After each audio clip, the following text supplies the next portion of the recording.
நாம சும்மா போனாலும் அந்த புர்காக்க பார்க்கக்கூடிய அளவிற்கு அந்த ஸ்டோன் நம்முடைய கண்ணை பறிக்கிறது என்றால், அன்பிருக்கிறவர்களை, ஈமானின் பறிப்பிற்குண்டான வேலையா இல்லையா இது?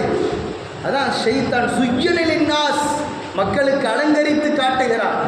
ஏற்கனவே வாக்கிங் போகிற இடம் நம்மளுடைய பிளட்டுங்கிறாங்க. இன்னும் ஷைத்தான எதிரி மஜரை நம்ம இப்னு ஆதமுடைய மக்களுடைய இரத்த நாளங்களில் ஷைத்தான் ஊடுருவுகிறான். என்னன்னா ஒரு சின்ன ஒரு பாயிண்ட் கிடைக்காது அப்படின்னு வாழக்கூடிய இந்த அற்ப துனியாவில், அழிகிற துனியாவில் நம்முடைய பெண்களின் சீரழிவு, பெண்களின் நடைமுறை வாழ்க்கை எதை நோக்கி போகிறது என்பது என்று பாருங்கள். கலர் கலரா, கலெக்ஷனா மண்ணடியில் புர்காவை எடுக்கிறார்கள். மண்ணடியில் சென்று புர்கா எடுப்பதல்ல இஸ்லாம். அதை நீ மண்ணுக்கு அடியில் செல்லுகிற வரை இஸ்லாம் போதிக்கிற அளவிற்கு நீ வாழ்ந்தாயா என்பதுதான் இங்கு பாடம் நமக்கு. ஆனால் ஒரு ஃபேஷனாக இன்றைக்கு மாறக்கூடிய நிலைமை. நம்முடைய வீட்டு பெண்களுக்கு ஆண்களை தயவு